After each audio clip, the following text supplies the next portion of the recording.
টাকা আমাদের জীবনে অনেক সুখ দেয়, কিন্তু কি কখনো ভাবছো এটা কি সত্যিই আমাদের জীবনে সব কিছু আনতে পারে? শুন, আজকের 1 মিনিটে জানি টাকার মানে কি। টাকা একটি আজব জিনিস। এটা আমাদের জীবনে অনেক ক্ষমতা এনে দেয়, কিন্তু সব সুখ শান্তি দাম দিয়ে কেনা যায় না। টাকা থাকলে সুবিধা হয়, কিন্তু ভালো মানুষ হওয়া বা সুখী হওয়া টাকায় কেনা সম্ভব নয়।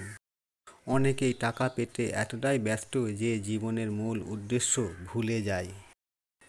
তাই টাকা উপার্জন করুন, কিন্তু তা যেন আপনার মন এবং মূল্যবোধের সঙ্গে আপোস না করে। প্রকৃত সুখ আসে ভালো সম্পর্কে, পরিবার, সততা ও পরিশ্রম থেকে। আজকের এই 1 মিনিটের ভিডিও আপনাদের জানাচ্ছে টাকা জীবনের একটি অংশ, কিন্তু জীবনের আসল মেনু নয়। বন্ধুরা, ভিডিওটি ভালো লাগলে অবশ্যই সাবস্ক্রাইব করবেন। ধন্যবাদ সবাইকে।